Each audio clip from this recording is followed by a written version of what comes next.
Okay, dear friends, good afternoon, good morning, good evening, and depending where you might be, my name is Paolo Giraud from Habitat World, and it is a pleasure to introduce today's topic to our web audience together with my colleague and friend Massimo Castellano. It is a fact that we still have to concentrate our attention to the devastating consequences of the COVID pandemic. In particular, the immense shock to the tourism economy on a worldwide scale. The latest international estimates on the COVID impact points to 75 to 80% decline in international tourism in 2020. And this could rise up to 85 to 90% if recovery is delayed until spring 2021 or longer. We expect not. This puts as many as 120 million jobs at risk globally, and if international tourism will not recover within specific geographic regions, as the one we are considering today, as you can see from the images behind me. We are focusing on the Mediterranean area. To discuss these matters and offer different perspectives, we have with us today a very high-profile panel of speakers. From Barcelona, Mr. Isidro González Alfonso, sorry for my pronunciation, the Deputy Secretary of the Intergovernmental Institution Union of the Mediterranean. From Brussels, Belgium, we have Dr. Eleni Atsiani, the Policy Officer of DG Mare, European Commission's Directorate for Maritime Affairs and Fisheries.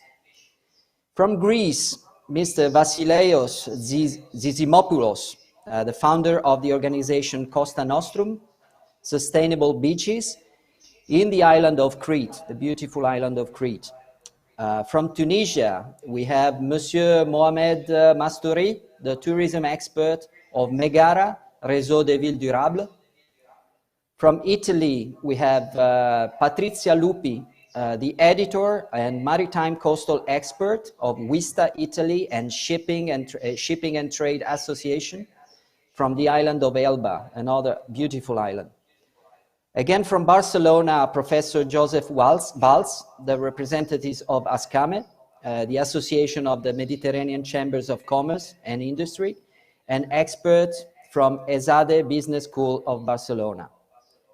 From Italy, Professor Armando Montanari, the expert in university business tourism startups from La Sapienza University in Rome. The format for those who are following is to give 8 minutes to each speaker, and after that we will have a short Q&A session, question and answers, while other questions that we received during this live streaming will be answered by email following the webinar. So it's now time for our first honorable speaker, His Excellency Isidro González Alfonso. Good morning, good afternoon, actually. We are based in Rome, so for us it's afternoon. He is the Deputy Secretary General of the Union of the Mediterranean, in charge of water, environment, and blue economy since September 2019. Isidro González Alfonso has a wide experience in the Mediterranean region, with a special focus on regional integration and negotiations for conflicts, management, and resolutions. So, Deputy Secretary General González Alfonso, could you tell us and our audience what are your views and the ideas coming from the Union of the Mediterranean on this matter? Thank you. Yes, good afternoon again from Barcelona, from Spain. A pleasure to talk to you all. You see behind me 25th years of the Barcelona process, because my organization, the Union for the Mediterranean, we are celebrating next week with a meeting of foreign ministers of our 42 member states. We are celebrating the 25th anniversary of the Barcelona Declaration, which was an initiative launched by the government of Spain in 1995, when Spain was the rotating presidency of the European Union, to strengthen the impact of the European Union in the Mediterranean and to go for an integration, progressive integration of the Mediterranean region. That's the aim of my organization, which was born later in 2008 in the Paris summit. So this that's the explanation of this big 25 that I have somewhere the other side here behind me. My pleasure and my big thanks to the organizers for inviting me and inviting the Union for the Mediterranean. We are, Paolo has just said, we are in the middle still of a big crisis, unattended. We were not expecting with this strength to be suffering from a pandemic. This is changing all, and the post-pandemic recovery will be crucial. And this is where my international organization, Union for the Mediterranean, is now focused. Regarding the Mediterranean region and the coastal tourism, well, we are now in a dramatic situation. I'm talking from a very touristic country like Spain, like it is also Italy. It is also Italy, Greece, Tunisia, Turkey, etc., etc. All the Mediterranean region is a very touristic region. So we are suffering a drama of losing jobs, losing opportunities, and we wonder all when this will finish and when we'll be back to the numbers, to the millions of tourists that were visiting us. The epidemiological crisis of the COVID-19 has strengthened the awareness of the interdependence between the economies of the different countries, especially in fields of primary importance, but very vulnerable at the same time, like tourism and the production chain connected to it. The tourism economy has been heavily hit, as I said, by the coronavirus pandemic, and measures introduced to contain its spread. Depending on the duration of the crisis, revised scenarios indicate that the potential shock could range between 60 to 80% decline in the international tourism economy in 2020, almost 80%. This is a drama. This means a lot of job losses, and this is a big hit to all our economies. In particular, the COVID-19 pandemic is having devastating effects on the tourism sector, demonstrating how fragile and how vulnerable it is.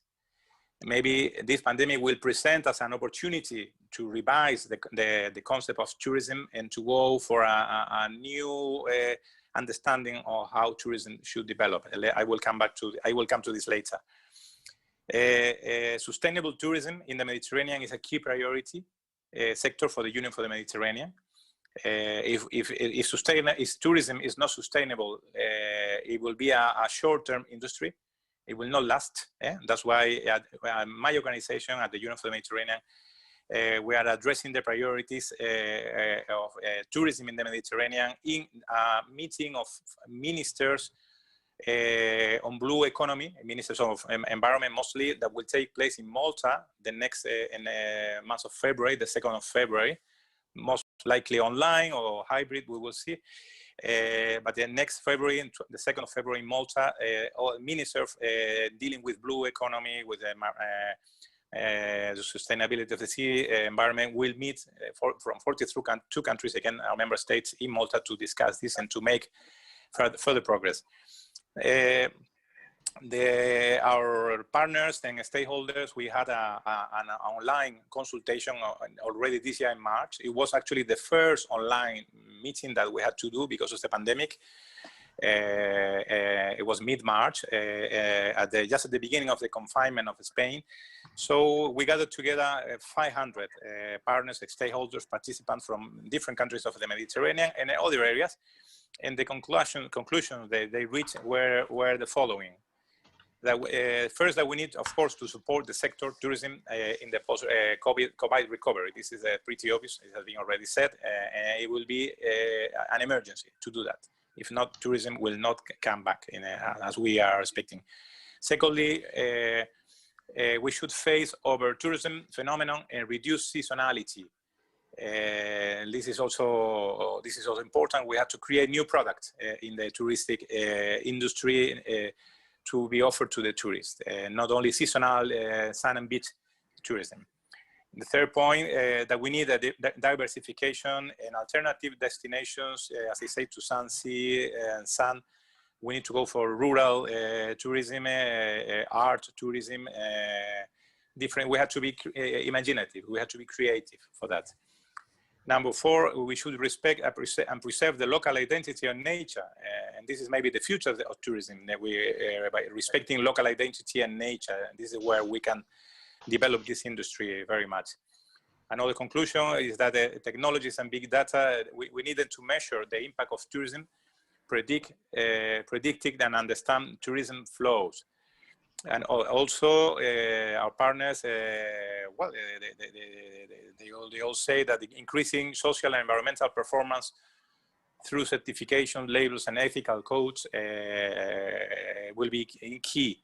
From now on, the tourists who will arrive to your countries will not only ask for good hotels and good food, they will ask in many cases for the hotels where they will stay to produce a certificate showing that these hotels are respecting the environment, that they are sustainable, they are not consuming too much water.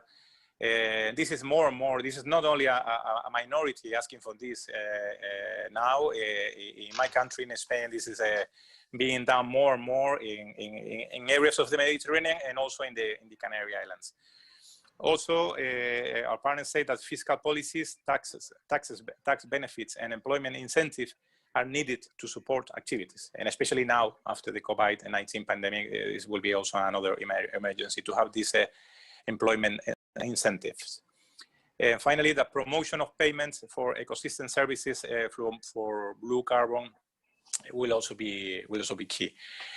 The Union for the Mediterranean has also labeled, has approved all our 42 member countries projects such as the one called Med Coast for Blue Growth, which is an extension of the Interreg Med Co-Evolve project to the south, with the contribution of key actors such as the CPRM, which are now piloting activities in Tunisia and Lebanon on approaches and planning tools to boost sustainable coastal and maritime tourism in the Mediterranean. I remember, as an anecdote, that my first working trip when I joined the Union for the Mediterranean was to Tunisia, exactly, to the Sea Forum de la Mer in Bizerte, the beautiful Bizerte, but then also to launch this project Co-Evolve, which meant that a few million euros will be devoted in Tunisia to cleaning the beaches, cleaning the coastal areas, because the tourists, when they come, the challenge with the tourists is not for them to come once. The challenge is for them to come back later again, to make it loyal to the destination. And if they see dirty beaches, dirty coastal areas, these tourists will not come back. They will only go to Tunisia, for an example, or to Egypt or to Spain once, but we need them to come back. So this is very important. It is essential to oversee and further strengthen the areas of cooperation, which is the only tool, cooperation, for sharing concrete, structural, and sustainable measures to promote harmonious development of the territories. As mentioned before, territorial communities, regions, municipalities are at the heart of tourism planning. Therefore, the Union for the Mediterranean has launched a technical assistance activity, a program which is aiming at preparing an operational tool to support the recovery from the crisis of the tourism sector in the Mediterranean. We are fully involved in this. This activity responds to the need to envisage a more closer cooperation with local and regional actors to better assess the direct needs of the territories and the protection, and also to better assess the protection of the natural environment and the cultural heritage. This set of tools will benefit from the initial inputs provided by a group of highly experienced experts who will work with us, and will be based on key principles and relevant aspects to promote a resilient model of tourism in the Mediterranean. These tools, I put just a few examples. I don't want to get too long. It would be, for instance, to design a smart, common, and sensible recovery based on long-term tools and the right information and data. We need information, we need data to measure the impact of tourism and to learn lessons and to improve. This is obvious. Secondly, we need a participatory approach. We need the inclusion of the private sector. This is key.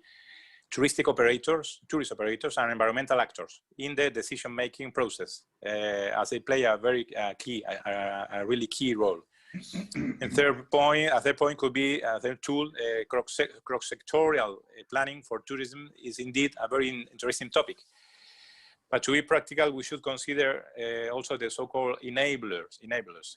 Technology and governance are key aspects to be considered. And infrastructures and fundraising are also crucial. Finally, skills and capacity building represent another important component to be also taken into account. And then we also are working on the promotion of alternative to the coastal tourism. I said that before. For instance, inland tourism, new touristic alternatives in protected areas, considering the interaction between activities and sectors. We need to analyze the before and the after scenarios to the pandemic. How was tourism before the pandemic? How it will be after, because it will be somehow different. And there could also be being very optimistic. We could even have some few positive consequences of the coronavirus in the sector of tourism. For instance, new ecotourism alternatives, new technological digital businesses, opportunities for local actors for fostering for proximity, exploiting the full potential of innovation, but also the integration of the European Union Green Deal principles in the tourism sector. So as mentioned before, with this I will conclude. It is important to consider new forms of tourism. It is important to adapt. We have to realize that the situation after the pandemic finishes next year, hopefully, will not be the same. Now the new tourists will be more demanding.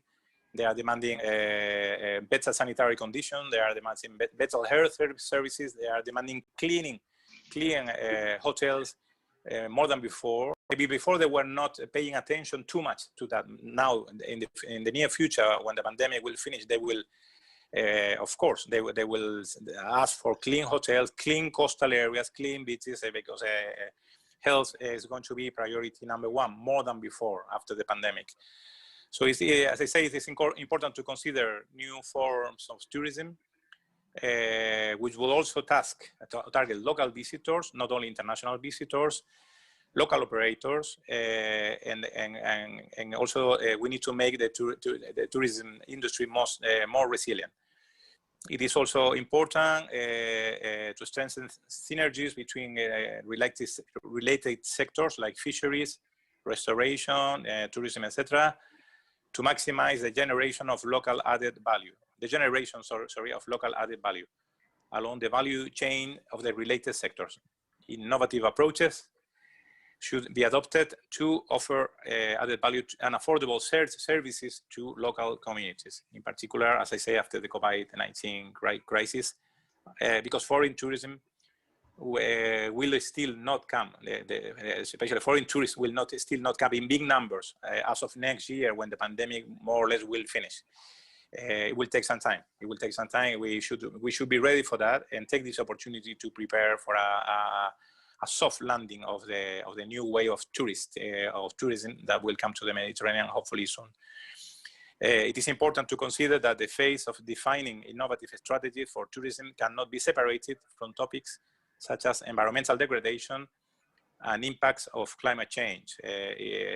Maybe as most of you know, that it has been discovered that the Mediterranean region is the second region in the whole planet, in the world, most affected by climate change. Our region is having temperatures rising 20% faster than in the rest of the planet, except the Arctic.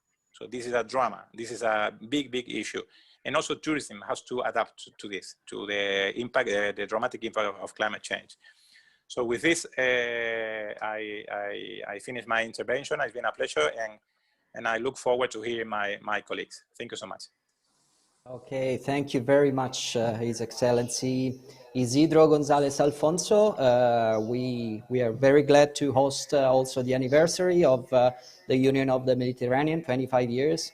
and to hear your suggestions coming from your partners on new products, new destinations, diversify offers, and foster new identity, culture, technology, ecotourism, many things. So we now go for the second host, and it's Massimo Castellano introducing our next guest. Thank you again, His Excellency. Thank you, Paolo, and good evening to everybody. We now quickly move to the next speaker in the panel. We are pleased to have with us today Dr. Eleni Atiani, Policy Officer, DG Maritime Affairs and Fisheries of the European Commission. Dr. Atiani holds a philosophy doctor and a Master of Science in Marine Ecology and Environmental Geology and a diploma in Geology, and a postdoc research focused on marine spatial planning and integrated coastal zone management. She is contributing to the development of maritime policy and blue economy in the context of sea basin strategies and maritime regional cooperation, by focusing on Mediterranean bases as well as on the European strategy of Adriatic-Ionian region. So, Dr. Atiani, my guiding question for you, we will be pleased to hear what are your views, and in particular, the policies of the European Commission with regard to today's matter of discussion. Thank you very much. 8 minutes for you. Good afternoon, and thank you very much for inviting DG Mare and especially our unit on sea basin strategies, maritime regional cooperation and maritime security to your very interesting and important webinar this afternoon regarding the Mediterranean and coastal tourism current scenarios and how to shape the future of tourism together. Let me share my presentation so you're able to see it. Is it okay? Can you follow my slides? Yes. Yes, it is. As it has been very clearly described in the last edition of the Blue Economy Report 2020 published by the European Commission, and of course those that are referred to the figures before the COVID-19 crisis, blue economy around Europe represents a large potential of growth. Yes.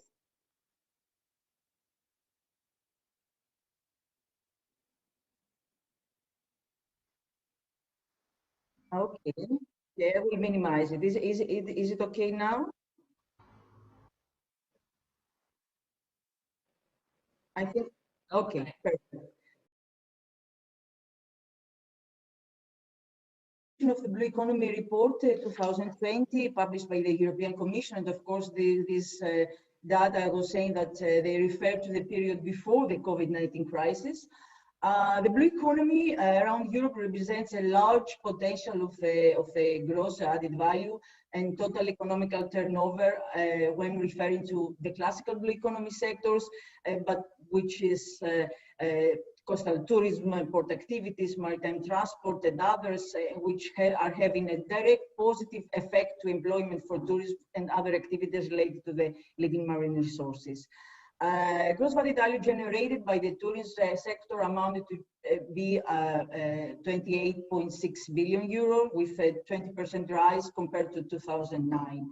In 2018, just over half of the EU's tourist accommodation establishments were located in the coastal areas.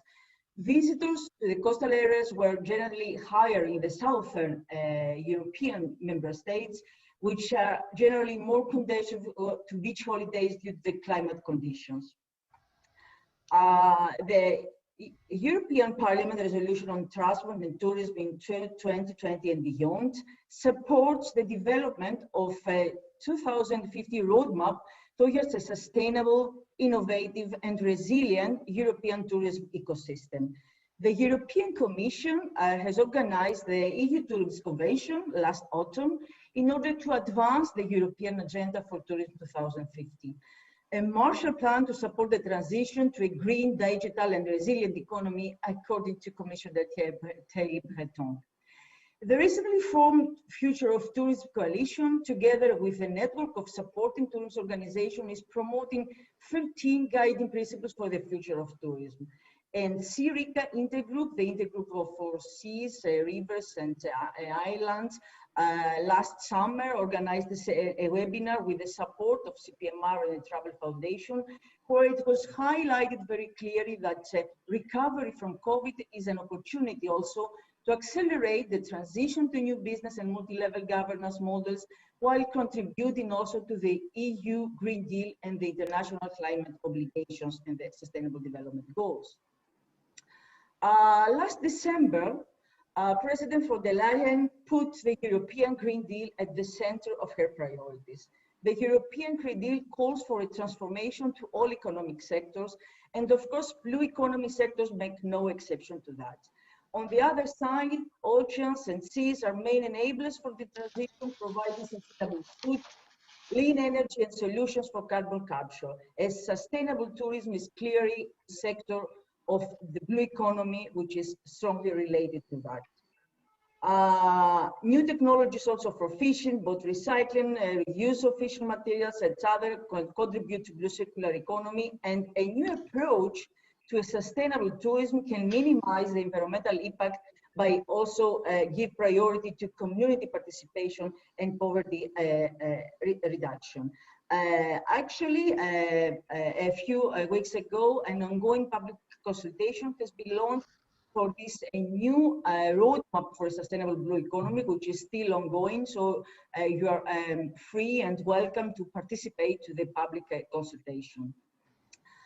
Looking now closer to Mediterranean basin, as it has been very clearly mentioned before by the Deputy Secretary General, Mr. Isidro Gonzalez, there is a lot of significant activity on behalf of the Union for Mediterranean in terms of Union for Mediterranean Blue Economy Framework. First of all, there was the Blue Economy Online Stakeholders Consultation last March. There was the UFM and Med Ports Association, where it was addressed the impact of COVID-19 on ports and maritime transport in the Mediterranean. Also, the UFM Blue Economy Working Group with a discussion on COVID-19 recovery last September, and we are now currently working on the preparation for the second Ministerial Conference on Blue Economy to be organized, to be held next February. Apart from that, in the Mediterranean, there is also the significant initiative of WestMed, focusing also on the sustainable development of blue economy in the Western Mediterranean. And of course, on the other part of the basin, the European Strategy of Adriatic Ionian Macro-Region, and especially the Pillar 4 on sustainable tourism, with 5 flagship priorities, very concrete and relevant towards the sustainability in the tourism sector. The UFM stakeholder consultation on blue economy mentioned before, it was conducting last March, focusing on 7 themes, including sustainable tourism, sustainable maritime transport and ports, by receiving more than 350 recommendations by 100 entities, which contributed to the specific consultations. And coming closer to the themes for sustainable tourism and sustainable maritime transport and ports, clear messages have been pointed out. How to support the sector towards the recovery from COVID, how to face the over-tourism and reduce seasonality, issues regarding diversification, alternative destinations, how to respect the local identity and the nature, the ICT technologies and big data, how to increase the social and environmental performance through certifications, labels, and ethical codes, fiscal policies, taxes, benefits, promotion of payments for ecosystem services and blue carbon, a look into sustainable maritime transport and ports, the transition to new vessel concepts and non-diesel engines towards zero emission, adequate port waste facilities, implementation of pollution-related conventions, digitalization, speed up administrative processes. CPMR, the Conference of Peripheral Maritime Regions, and especially the Inter-Mediterranean Commission of CPMR, has published very recently a study on tourism in the Mediterranean by focusing on the impacts, the measures, and the state of the art following the COVID-19 crisis, but also addressing as an opportunity to the sector to evolve towards more sustainability. In view of the significant impact of the COVID-19 outbreak, the responses to face the crisis in the Mediterranean, according to this study, have been of different types and reach. In parallel with a variety of measures implemented at national level, Mediterranean regions have sometimes launched further initiatives to support the sector. And on a national level, general economic and fiscal interventions to support most affected enterprises have been largely promoted by most countries in the Mediterranean area by aiming at ensuring the necessary cash flow support for micro and the SMEs and or self-employed professionals. But looking to how to go further into a sustainable approach for the tourism sector, the cooperation is very, very important. And first of all, let's have a look in the cooperation through clusters, because clusters are enablers of the cooperation as they engage together very significant parts of the helix of innovation, as we used to refer to the incredible helix of innovation, by engaging together the research and academia, the public and the private sectors, the society. And if we have a look in the maritime clusters in the Mediterranean, here we have some of the most active, important maritime clusters in the Mediterranean. Tourism is one of the major pillars in terms of their activities of engagement of those important parts of innovation in the Mediterranean area. Apart from the clusters, cooperation among countries, among regions is very important. Just to have an idea in respect to the Interreg program of the current period in 2014-2020, around 2,000 projects for sustainable tourism and cultural heritage have been successfully implemented. And of course, other programs like the NECBC BED or other initiatives which are very important for the Mediterranean area. And regarding the European Maritime and Fisheries Fund, and speaking for the call on nautical routes for Europe with a budget of 1,050,000 euros, and with a large number of proposals received, 5 very important funding projects, the Tuna route, the WOW route, the Meltemi, the CSR, and the Magna have been very successfully implemented at the Mediterranean by covering, and as we can see in the map, a very large geographical area at the Europe, beyond Mediterranean, focusing on the specific issue. So thank you very much. I will be very pleased to hear any question and go further the discussion. And of course, you can contact us for any further detail we can provide you. Thank you very much. So, Dr. Ayani, a very interesting presentation, especially for the figures concerning the value of the blue economy, and in this field, the strategic role of the maritime affair and blue tourism.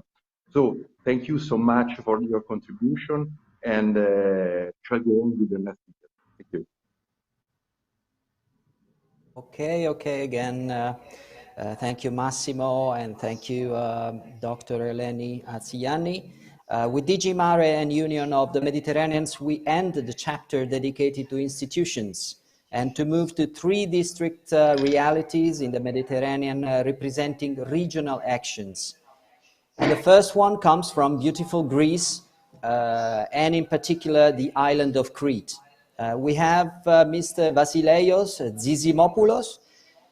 He has received various awards for his work on coastal management and coastal ecotourism, and he is the CEO of the technical office Aelia Sustainable Engineering and CEO founder of the triple award winning startup company Costa Nostrum Limited. He has 2 Master of Science degrees and in Energy and Sustainable Development and Environmental Conservation and Management, Since 2019, he is also a mentor in 2 incubator programs for startups companies, and he's also member of the Standing Committee of the Environment of the Technical Chamber of Greece, Department of Eastern Crete, sorry. Mr. Zizimopoulos, good morning. Good afternoon again. Having heard the 2 previous speakers, what are your reactions and reflections from Crete? Thank you, Mr. Zizimopoulos. Yes, hello and good afternoon to all. Thank you very much. It's my pleasure and honor to be here. So let me share my screen and in order to present my presentation. Just a moment.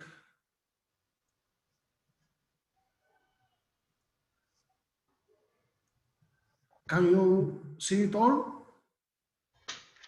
Can you hear me? Yes, it is. Yes? Okay, so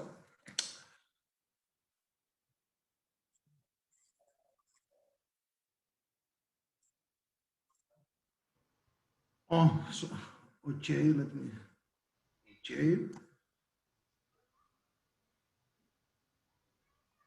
No, I cannot. Okay, sorry for that. Let me see what can I do. Okay, so yes, hello again. We'll talk about beaches and more specifically about sustainable beaches and how we can develop and manage our Mediterranean beaches with a more sustainable way. Our mission in Costa Nostrum, our mission is through Costa Nostrum Sustainable Beaches Protocol is to transform every public or hotel beach to a world-class 5-star or 4 seahorses sustainable beach. What we're up against? What are the pressure in which the beaches are under? More than 100 million tourists on the Mediterranean coast during every summer. It is estimated to have more than 50% annual growth rate, with more than 500 million tourists until 2030, overcrowding, collapsing ecosystems, negative impact on tourism, and more or less more than 100% in beach pollution due to tourism. What is the challenge about? Current solutions are inadequate. No recognized sustainable beach management system. Current solutions are fragmented with multiple points of failure. No immediate upside to sustainability. No scale-free, no place-free. Every beach has its own unique characteristics. How Costa Nostrum meet this challenge? We deliver a holistic solution. We bring together many partial solutions. Action is taken at the level that is closest to the real world of places, and community and stakeholders are engaged. We have about 39 criteria: environmental, social, and economic. Why now? Because the demand for sustainable beaches is increasing, and because satisfied tourists promote the destination, municipality, and the hotel, increase competitive advantage, increase the revenues, they come back often, bring friends and family, stay longer and spend more. We have until now 12 certified Costa Nostrum sustainable beaches, so we have the know-how to expand it in multiple beaches across the Mediterranean Sea. And because, and probably the more important, because COVID-19 proved the need to move towards a more sustainable tourism model. Our value proposition is that we have engaged COVID-19 preventive measures and guidelines for beaches. A new protocol for COVID-19 sealed beaches was created on May. If you don't measure it, you can't about sustainability. Identify the replace poor practices, objective rating scale of sustainability, go further than innovation, global promotion of the certified beaches, increase property unique selling point and brand perception, increase satisfaction of customers, and of course, increase of customers. We have affordable solutions for public and hotel beaches. The last 4 years, we have a rise of 240% in certified beaches. Tourists love certified coast-and-coastal beaches, and we have proved it through our question surveys from more than 5,000 tourist questionnaires. We have several distinctions awards. We are nominees in 2 categories in the European Business Awards for the Environment. We have 2 awards at the Greek Business Awards for the Environment. We are good practice in 2 European programs. We have an international award. We have some national award, and we had a successful participation in 3 incubator programs. We have several business partnership and clustering with governmental organizations, with certification organizations, and with several chambers across Greece. And at the end, we want a sustainable future for the tourism sector. That's why in this effort, we want to collaborate with countries, organizations, regions, municipalities, hotel and beaches across the Mediterranean Sea that have the same vision and aim with us, a sustainable future of the tourism sector. And this is my last. So thank you very much, and I am at your disposal for any questions. Okay, thank you, Mr. Zizimopoulos. We look forward to be back in Crete very soon, and I love personally Kania and Elafonisi Beach, of course, and we wish to be back very again soon. We move now to, yes, thank you. We move now to our next speaker across the Mediterranean. We are now in Tunisia, Monsieur Mohamed Mastouri, an expert in tourism for the Megara Réseau des Villes Durables. Mohamed Mastouri has a master's degree in tourism studies, professor at the Higher Institute of Tourism Studies of Sidi Drif in Tunis. He's also entrepreneur of a top travel agency, Sunline Travel Tunisia, and considered to be one of the main experts on tourism in the Maghreb and Arab region. Bienvenue, Monsieur Mastouri. Bonsoir. Bonsoir. Hello, everybody. May we ask you? Yes. May we ask you how today's topic is being considered from the Tunisian and Arab point of view in the Mediterranean tourism? Merci.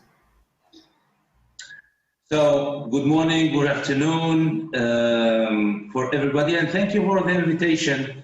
So, as he said, I'm expert of Megara Network, and I'm mainly going to speak as an expert as well of tourism, as I'm very well involved in the COVID-19 coronavirus.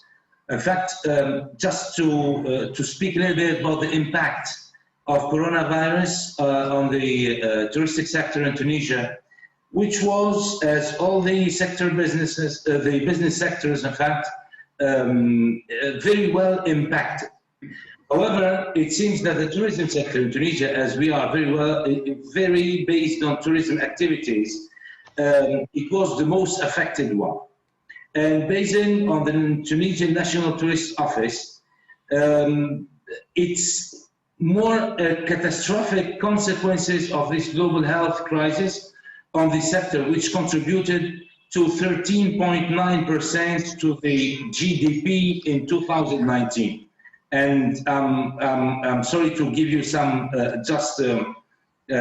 details about the impact in Tunisia, first of all, which means that a total of tourists in Tunisia, a total of just 1,366,958 travelers arrived to Tunisia between January the 1st and July the 10th, which means a decrease of 67% compared to the same period in 2019.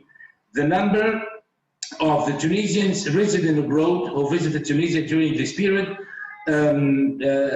didn't reach more than 200,081 compared to the same period in 2019, which is quite a decrease as well of 59.1%.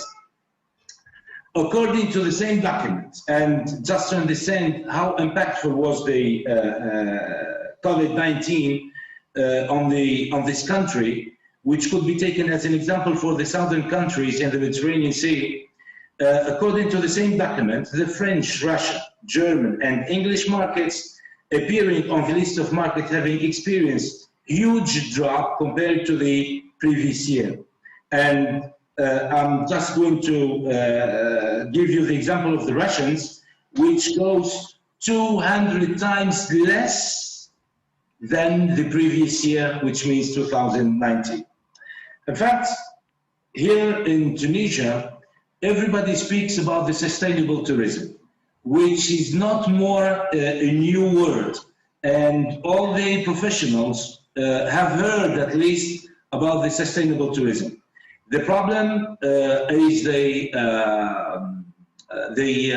administration in Tunisia, as we have a very old administration, and people say more, let's talk about social tourism, which leads to sustainable tourism, which means we are trying more and more to involve people inland in this activity. As we worked for a long time, for more than 50 years in Tunisia, on the coastal tourism, just in the coastline, and this which made a big difference between cities, as most of you know, like Hammamet, Sousse, and the island of Jerba. This activity made a big difference between the coastline and the interior of the country, and which pushed people from inland country to think that tourism is not a benefit for them. And this is a big mistake, but let's say it's a mistake which was as well done by the government, as most of people inside land were not really involved. And here we try with what we have, in fact, as professionals, with the means we have, is to try to convince people and to work with the local people, mainly in the small villages, which could be touristic destinations in the future. And we think, honestly, just yesterday, I had a meeting with some colleagues, and we were speaking about the sustainable tourism and the importance of sustainable tourism, and to start working more and more about this concept.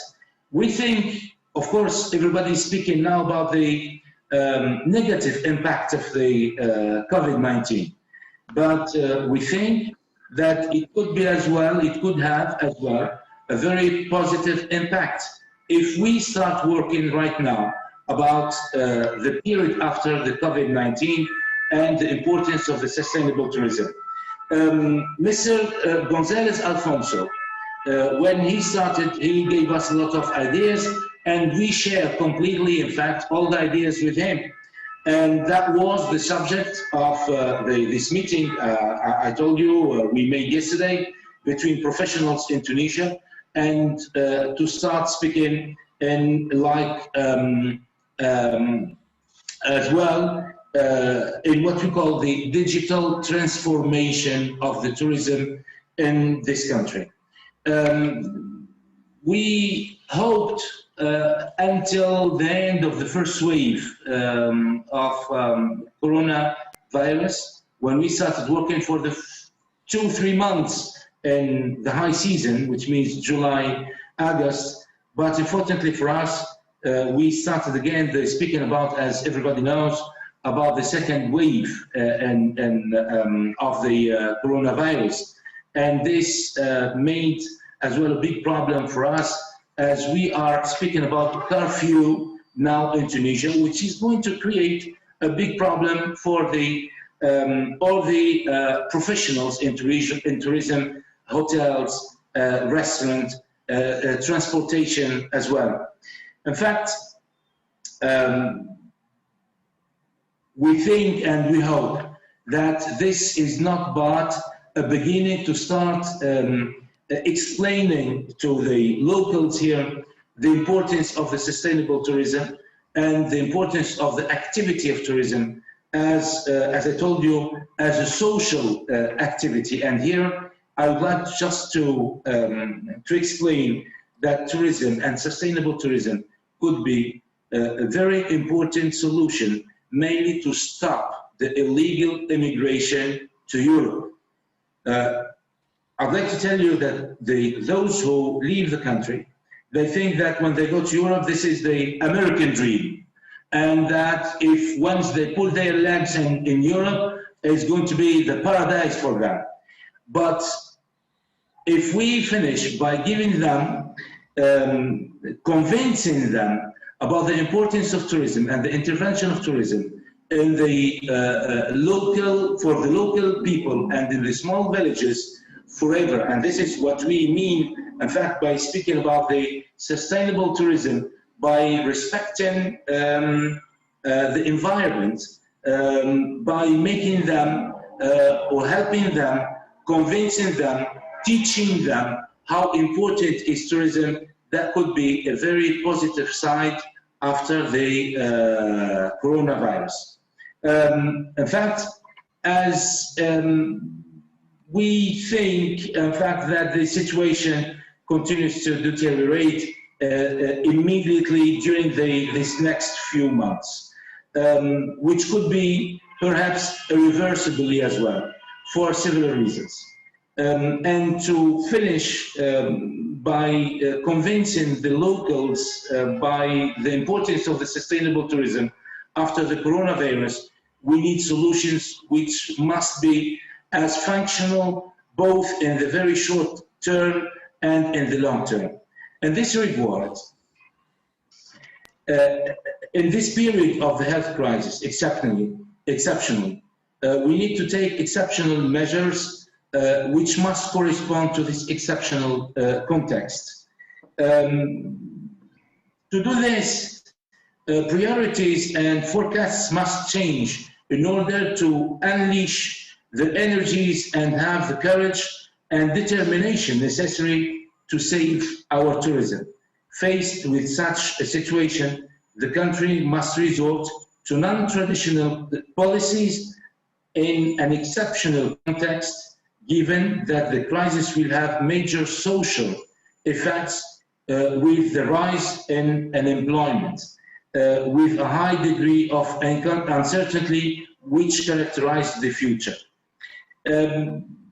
That's all what we think. This is our point of view, in fact, which turns around the word, the magic word, which is sustainable tourism. And I hope to have the opportunity to share with you our point of view, the local point of view, as we are very agree, and we agree very much with all what was said, to involve locals, to help the green, the blue tourism, the green tourism, and to go further inside the countries, all over the countries, and to help the sector to be as important as it was. And thank you very much. Okay, merci, Monsieur Mastori. It's good to hear another voice talking about the diversification of tourist offer, and yes, we have to give a message, loud message, that Mediterranean is not just beaches, it's culture, it's food, it's people. So we need a new approach to this matter. Now we get, thank you again, Mr. Mastori. We go back to Massimo, introducing their next guest from Italy. Thank you. Thank you, Paolo. And now the third speaker from the Mediterranean area come from Italy and from Elba, island of Elba. Mrs. Patrizia Lupi. Mrs. Lupi is a journalist specialized in maritime economy and transport. She has directed several magazines in the maritime and logistics sector. In 2010, she won the prestigious Mare Nostrum Journalist Award, and she held classes of maritime economy and logistics for training institutes and universities throughout the Mediterranean. She was for 10 years the Civitavecchia Port Authority coordinator, and currently she is the director-in-chief of Enjoy Elba at the Tuscan Archipelago magazine, CEO of Comunicazione Limited Company, and she is in the board of Highland of Elba Foundation. She's also member of Vista Italy, Women International Shipping and Trading Association, from 1996, and she's a key member of the board. Mrs. Lupi, can you hear me? Hello. Yes? Good afternoon. Hello, hello, hello. Greetings from So, me and the again, Vista Italy members, the association I belong to. Vista is an okay. international association of women. Yes, Women International Shipping and Trading Association. Yes, an Yes. international association. So, a direct question for you. What is the situation in Elba, and what are your views, and what could be done in the future? Thank you. 8 minutes for you. Okay, thank you very much. WISTA is an international association of women managers who work in the maritime economy of over 50 countries in the world. Every 2 years, the WISTA ladies of the Mediterranean meet to talk about the future of our sea and international trade. I think that the name Mediterranean implies its destiny. It means Middle Sea, where water is an element, a symbol of union, not separation. Is a particularly favorable ecosystem, but also an ideal topos that connects the 3 continents and the 3 civilizations, all equally rich, though different. The sea routes traced by people of the past generated a dense network of exchange of goods, ideas, knowledge, technologies, creating the canvas on which the Mediterranean civilization took shape. Today, the routes are not only for trade, but also for tourism. Over 50 million people in Italy are transported on comfortable fast ferries to many destinations. But what impact have tourism on our coast, on our islands? I am lucky to live in a beautiful place in the Mediterranean, the Tuscan archipelago. 7 islands that are called the Pearls of the Tyrrhenian Sea, remembering the legend of the birth of Venus. They have been an important place for the history of the Mediterranean since ancient times. They were inhabited by the Etruscans, by the Romans. Cosimo de' Medici during the Renaissance had built the capital Cosmopoli, today's Portoferraio, on the island of Elba, the largest of the 7. Like mine, all the islands of the Mediterranean are jewels, rich in history, beauty, biodiversity, but have so many critical issues for transport, health, school. Everything costs more. They are islands that need to be treated and safeguarded. The first economic resource for the islands is tourism, partly agriculture and fishing, but principally for tourism. But precisely because they are a tourist destination, they risk being too chaotic in summer and being empty in winter. 30,000 people live in Elba, but in the summer, tourists exceeded 1 million visitors. In a situation like this, it's the environment of the sea, of the earth, first of all, that must be defended. Nobody would come and take a bath in a tube full of plastic or take pictures of a pile of garbage. We have a national park that defends a large part of the land and the coasts, but since 1982, we have been waiting for a marine protected area. It doesn't exist yet. It's important to talk about sustainable tourism from environment, social, and cultural point of view. We need a new solution. Many things are changing with the COVID-19, especially people's need. We are all paying attention to the environment where we live and where we spend an holiday. Cruise tourism is also changing. not only for safety on ship where thousands of people live together, but also for destination, cities of art, for example. We are currently experiencing great difficulties and a drastic decrease in the number of tourists, I think to Florence, to Rome. Last summer, we recorded in the island a growth in nautical tourism in our islands. But even in this case, new safety measures must be adopted to safeguard the inhabitants of the tourist resource because the control on board is less. July and August were months with an above average turnout. Many Italians decided to stay in Italy and flocked to the islands because they were considered safer and with a less contaminated environment. But the infection spread again in September. Many things are changing this year, even the holidays. We all need safety. We appreciate the life and the open air. We are more curious. We want to know the tradition of the place we are visiting. We are travelers rather than tourists. We want to eat traditional dishes and prefer 0-kilometer products or wine from local producer. We are looking for handmade objects and typical products. The tourist targets have also changed. Many retiers look for places for live away from the chaos or loneliness of the city. So young people who want to bring up their children in nature.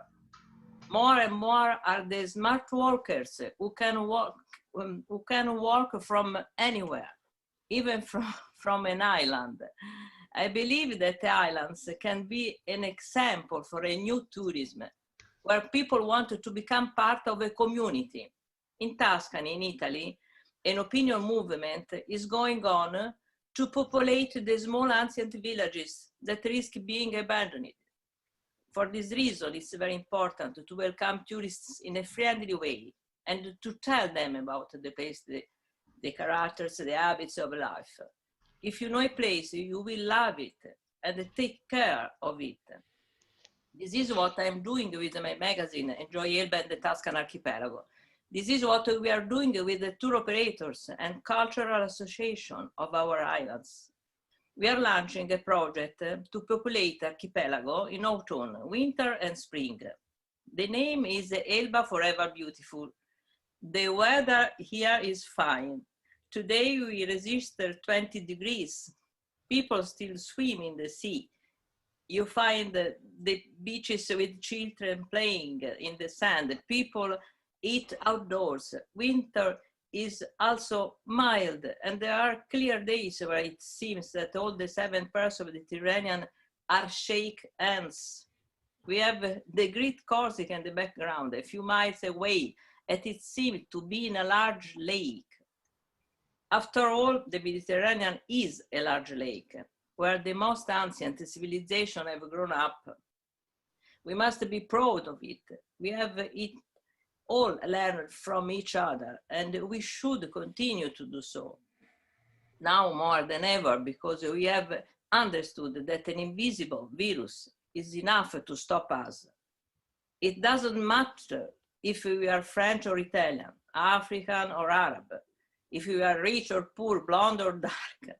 Only united can we be able to win and move on the road of progress. But to prosper and welcome travelers from all over the world, we need to be healthy and in peace. I hope that a conference like this will help the dialogue between all the shores of the Mediterranean Sea to write a shared project for the future. Good job, everyone. So, thank you very much for your suggestion. You have raised also the question of over-tourism on the island and over the coast. The question will be managed by Professor Armando Montanari later on. So I hope to be able to come back to talk about Vista Italy and Elba Island very soon. Thank you again.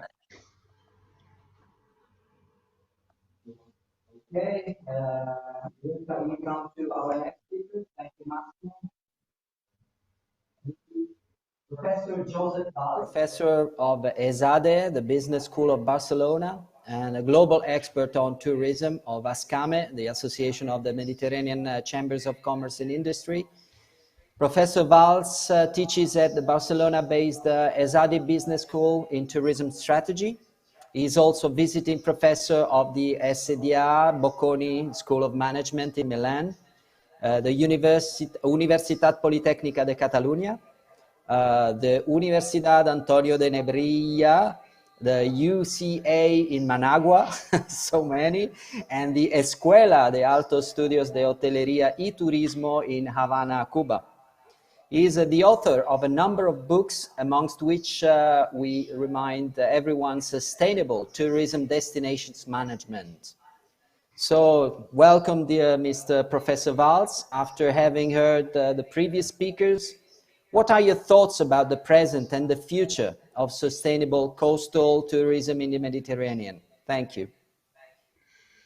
Dear President, dear Chairman, all colleagues, ladies and gentlemen, in this virtual presentation, I want to explain something about the innovation opportunities that COVID offers in the Mediterranean. It's a very pleasure to present myself to this international audience of the Mediterranean from Barcelona city. ¿Perdona?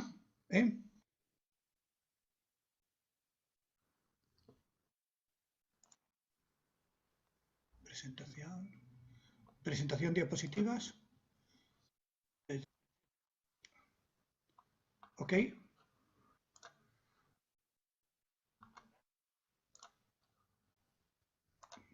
Ahora.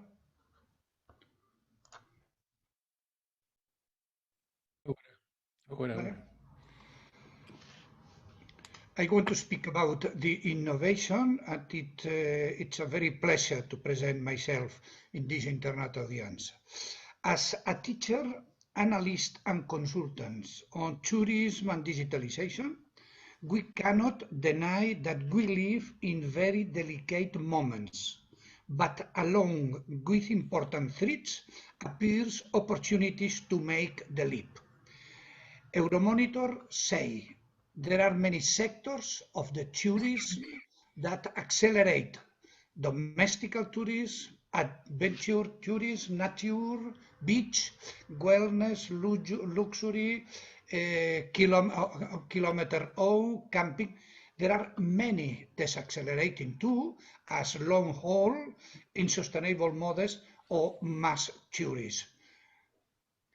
Because the new values of tourism are slow tourism, small tourism, more intimate and less massive experience, more premium, hyper-connected and digital people, implicated too in services, and more expensive the tourist services, and more profitable sector.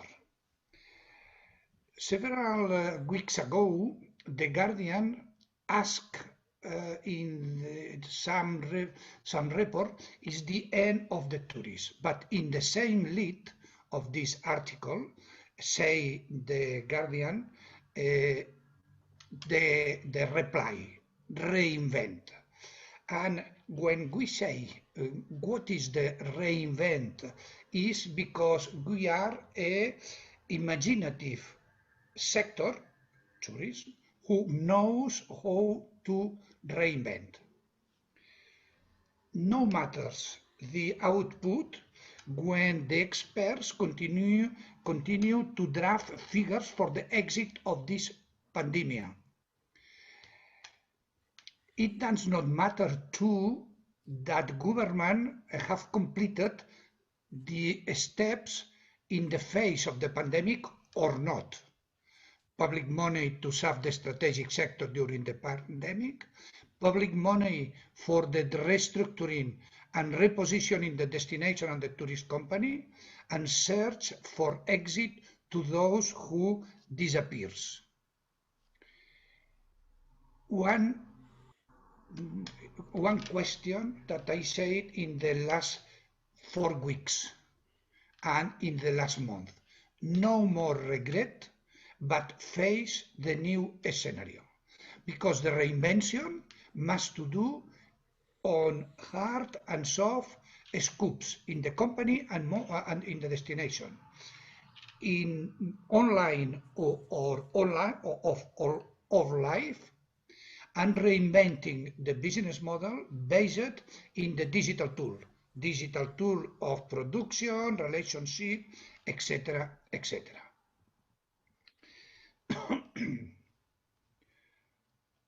We should think,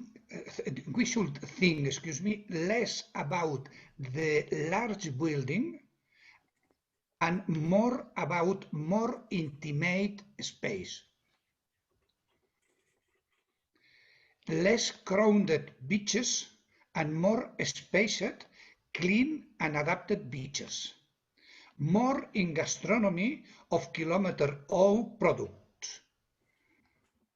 We should think more in cultural focus, in fishing, in nautic sports, in big city with shopping centers and complete services throughout all the year, more than in other areas next to the beaches for the summer.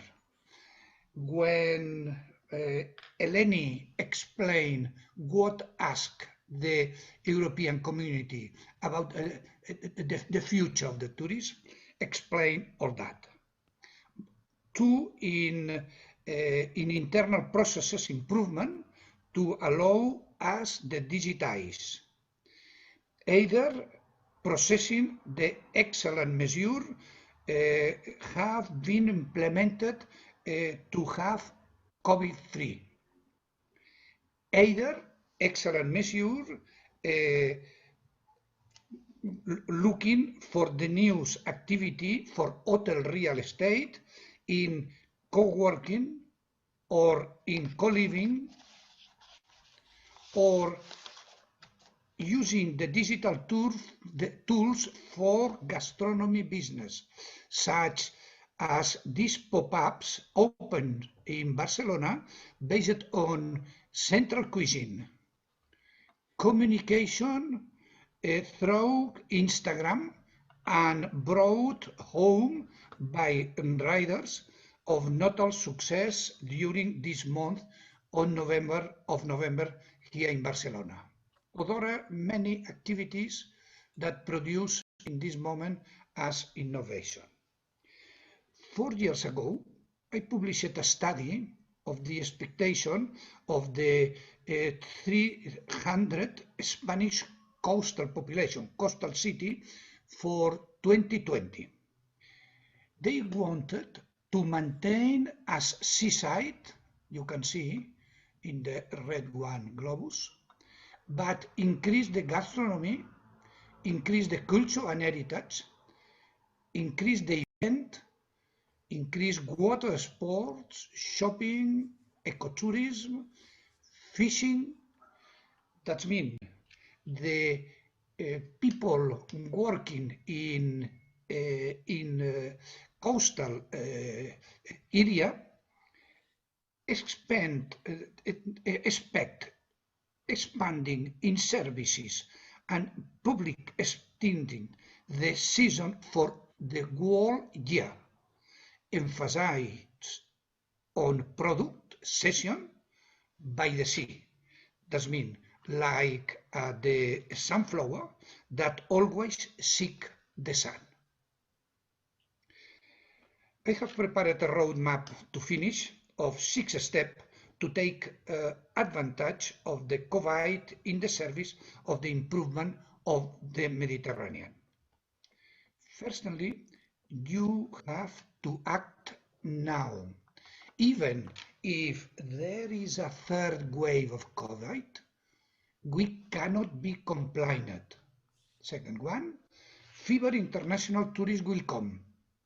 Therefore, it will be necessary to pamper local, national, and very interesting new audience much more. Third one, it will be necessary to reduce the tourist plant in general, shops, hotel, restaurant, and other services, and take advantage of it to increase the size of small and medium-sized Mediterranean tourist companies through a chain, through a cooperative or purchasing services another company. For the price of tourist services must be higher, adjusted to the real value, and that will produce better wage and greater contribution to GDP in the Mediterranean countries. 5, effective public and private cooperation without historical misgivings. And 6.1, decentralization of tourist asset to the second and third square miles around the beach. Summarizing, no more regret, but face the new scenario. Imagine it and work together, public sector and private sector, to reinvent it. Decentralize the tourist plan to the second or third square mile. Prepare the company for the new clientele. In addition, take advantage of digitization to improve the profitability of tourist business. Blue and digital transformation. Thank you very much. Okay, thank you, Professor Valls. It was interesting, as in every SWOT analysis, to hear the word opportunities. Opportunities forced by the COVID-19, but anyway, opportunities. And a positive word like reinvent tourism. This is very, very, very positive message you're leaving to our audience today. Thank you. We go to our next guest, introduced by Massimo again, in Italy again. So ready to go. We have now our last guest, and we are connected from Italy, Rome, with Professor Armando Montanari, a top expert on tourism in the Mediterranean, as he has held post of professors and president at La Sapienza University of Rome School of Tourism, before taking up the position of deputy president at the Sara Envy Mob Limited Company, Sapienza University Innovative Startup, which targets nature and tourism-based solutions. He has been the author of about 300 scientific articles and volumes in Italy, English, French, Spanish, and also Japanese. So, Mr. Montanari, Professor Montanari, a guiding question for you. Starting from your experience and studies concerning the phenomenon of over-tourism affecting various parts of the Mediterranean, including the Roman coast in Italy, what should we expect as a development of coastal tourism once we return to normal condition? Thank you very much. You have the floor. Thank you very much, Mr. Castellano. Thank you very much for having invited me to this interesting event. And also, I had the privilege to be the last one. I've been following numerous, all interesting presentation, and I agree with the most of the issues that have been presented. Well, I'm going to start concerning one term, over-tourism, which has affected, until February 2020, numerous coastal cities located on the northern coast of the Mediterranean, such as Rome, Barcelona. Yeah.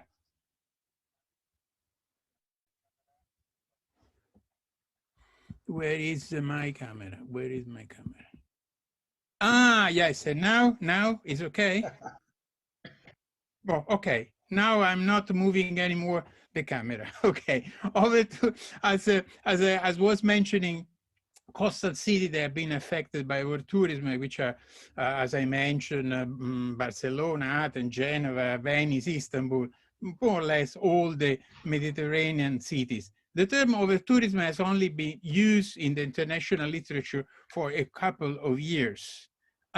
To identify an excess of tourist presence in small areas for a limited time. the term was introduced into common use by scholars of fishing. We could say, what has to do fishing with tourism? Well, the concept that inspired those scholars was linked to the fact that the term over mean exploiting the supply of fish as well as tourism and leisure up to the risk of exhausting. So the problem is that over tourism has been risking just to destroy tourism. In tourism, running out of resources means reducing the quality of the experience, the visitors, worsening the living condition of residents, trivializing the cultural and environmental resources of the offer. Although the term was recently introduced, international organizations such as the OECD, the European Commission, as well research institutes, scholars from numerous universities have been warning public authorities of the risk of drying up tourism resources and thus destroying demand for decades. Well, this is a major point because we knew all now for many years. I remember the OECD publishing a report, it was the 80s, so 40 years ago. But what has been done? For me, it was done very little, nothing. So I think that now we have to imagine that we hope, as also some of my of the contributors that interviewed before me, that COVID-19 is probably contributing to make, could be contributing to make the miracle.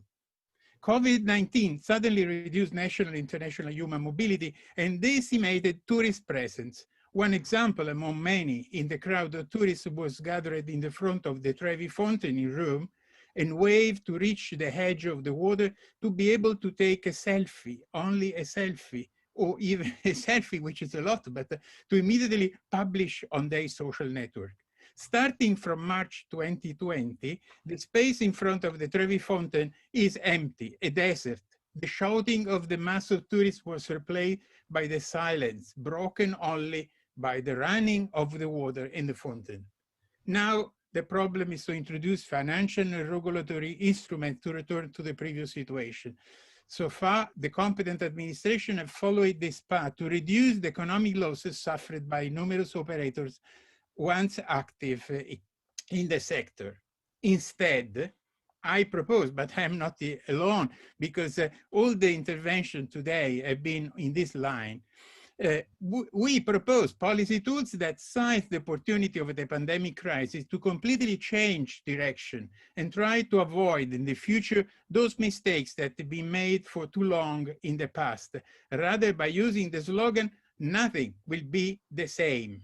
Because till now, I heard, at least in my country, everything will be the same. No, nothing. We have to be the same, in tourism at least. Therefore, it appears necessary to study the recent past to avoid making the same mistakes again. Over-tourism was caused by a series of parameters such as tourist density, the supply of beds per square kilometers, tourism intensity, the ratio between the number of tourists and the number of residents, the offer of beds from the Airbnb network, the contribution of tourism to the formation of the gross domestic product, the intensity of air connection, arrivals of travelers at the nearest airport in relation to the number of residents, proximity of an international airport, the proximity of a port where cruise ship dock, the proximity of UNESCO cultural heritage sites. Of course, every of these issues, we should devote a speech, devote a conference, but I just summarize in this way. This condition were then the basis of a series of other services and activity that are known by the term of low cost, and that can be applied to the trip, low-cost airlines, to the stay, Airbnb, to the visit, low-cost pass tour, and so on and so on. The concept of low cost is certainly positive. It's very useful. I've been also helping new kind of tourists just to travel, to go around the world. But from a theoretical point of view, in reality, it poses, the low cost poses high cost to the community of tourist sites, to other visitors, to natural cultural heritage. In the case of Rome, tourists are offered an area of high artistic value, which, however, is of little relevance to the people of over-tourism who are not interested in these beauties. But due to over-tourism, we experience the overcrowding of public spaces, the private use of public spaces to part of bars, restaurants, cellars that use public space, the increase in the commercial value of buildings, and therefore the expulsion of residents, the imbalance of the number of residents and visitors, a change in the commercial offer, the degradation of environmental resources, the increase in the production of waste whose treatment is paid for by residents, the increase of noise pollution at all hours of the day and night, deterioration of air and water quality. There are many elements that make us believe that the resumption of travel and international tourism may be slow, as we heard also before myself, the intervention, and therefore in the short term, it will be mainly be proximity tourism, and therefore a demand that arises in the same places where the offer is located. There is therefore a need to improve the offer and make it compatible with the following condition: a low impact on the cultural and natural heritage. The tourist must be increasingly aware of the values of the audience, of the experience. The tourist contributes to the protection of the offer and not to its destruction. Involve residents as an active part of the offer. Keep tourist profit as locally as possible. Involve local residents and other business in improving the quality of the offer. Currently, in the areas of non-coastal metropolitan area of Rome, there is the presence above all of small and very small tourism business, sometimes even family-run ones. To support the principle mentioned above, it will be necessary to help these small-dimension companies to organize training courses, to reorient their staff professionally. Formation is necessary, and so we have to organize in this way that will be possible to help them with training courses, and also with a new way of using information and communication technology. Because we have to improve the quality of the offer in order to attract the proximity tourism. And I hope, I believe, I'm convinced that in the near future, not so near, unfortunately, also this low distance tourist will be replaced by the international tourist. In order to conclude, I would like to remind you two things. First, that of course, I'm a university professor, so I'm publishing my work. I mean, I mentioned one volume which was published together with, by the way, Massimo Castellano, who is an entrepreneur, on this kind of issues on the area, coastal area around Rome. Then just a few days ago, it was published in international journals, my work, my contribution, in order to understand the problem of this problem of tourism before and after the COVID. I also have to remind that I've been coordinating a major project on coastal area financed by the European Commission. And there we published 7 volumes and tens of articles in scientific journals. I'm not selling, because all this work are access free, open access. And so if anybody of you are interested, I will be pleased to send you copies. Thank you very much. Thank you very much, Professor Montanari. He is currently managing an important study concerning the blue tourism in the Lazio region, and I hope to have the possibility to see and to share the result of this activity very soon. Thank you very much, and now Paolo for the final session. Yes, we thank again all the speakers, of course, for these precious contributions on today's focus. Before passing on to a brief question and answers session, we wish to thank our global web audience for being with us during this long focus on Mediterranean tourism. And in particular, we wish to express our gratitude to Sarah Carr from Octo Group in the USA. Without her support and understanding, we wouldn't be able to have this webinar. Thank you, Sarah. We also thank our friends from Ascame, of course, Bianca, Annabelle, and Luis, and the technical staff in Barcelona has been very patient with all the guests and us, of course. Okay, gracias, muchas gracias, for their support and partnership. So if you have any outstanding requests or questions, please mail to info@habitatworld, one word, .net. And now we have at least a couple of questions after we have seen the presence on the chat of at least 3 continents. We had Michelle from British Columbia, Candy from the Canary Island, and Afid from Zanzibar, Tanzania, and many others, and Yorgos, of course, from Greece. We have a couple of questions. The first one was addressed to the European Commission representative, the DG Mare, Dr. Aziani. I hope she's still there. And the question is there a role for public-private partnership in the future projects of European Commission Department, DG Mare? Dr. Aziani. Hello.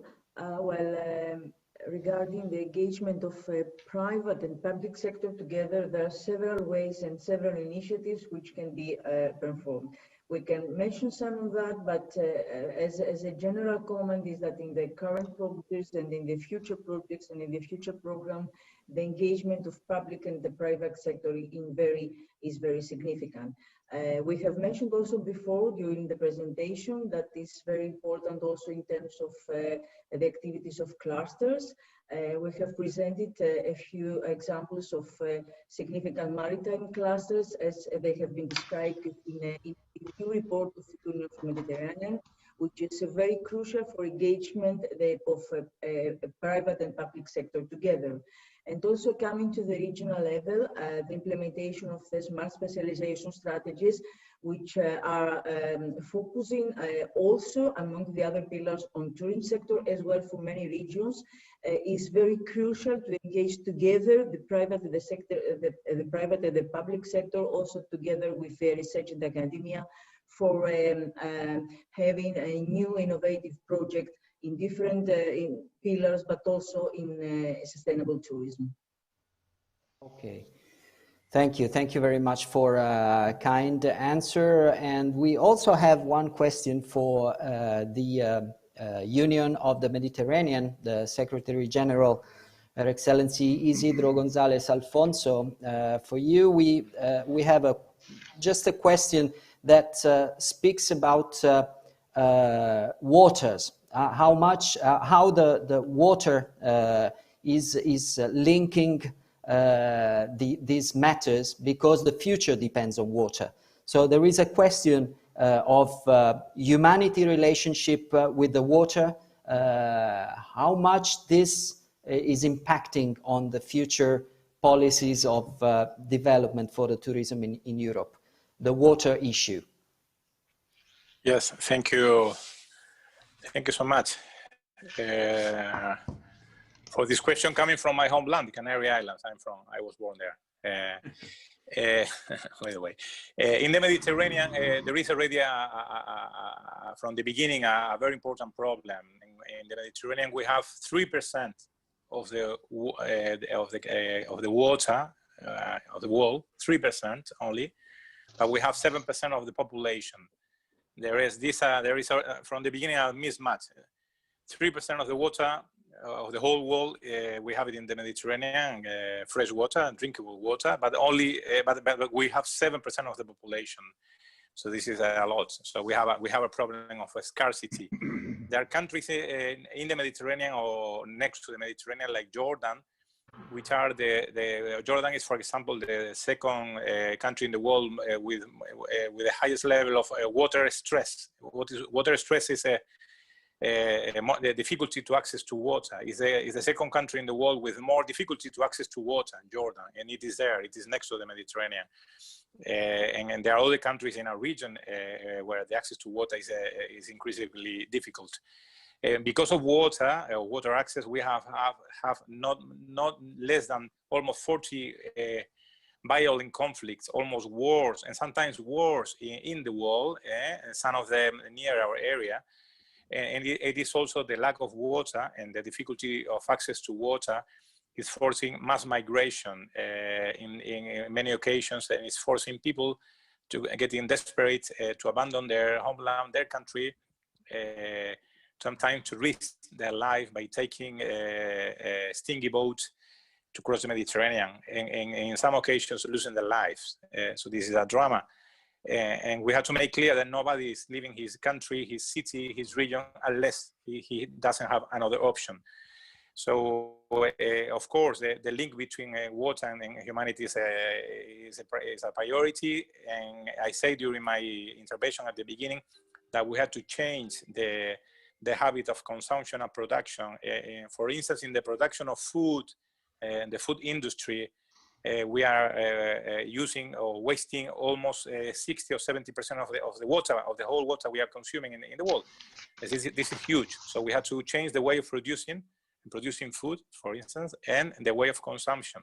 We have to make it sustainable. And first of all, in this work, our job has to begin in the schools. We have to raise awareness to our children from the very beginning that this is a problem, this is an issue. We have to save water. We have to streamline the use of water. We have to use it in a sustainable way. So thank you for the question. Okay, thank you again, His Excellency. Well, this is the end of the day of this webinar. So we understood one thing: we have to reinvent ourselves as well as tourists and become travelers rather than tourists, as somebody mentioned, Dottoressa Lupi, during this great opportunity event. Okay, thank you everyone again, and see you next time with the next events on this matter. Thank you again. Thank you so much. Thank you. Thank you very much. Thank you very much. Bye-bye. Thank you. Bye-bye. Bye-bye. Thank you. Bye-bye. Thank you. Thank you.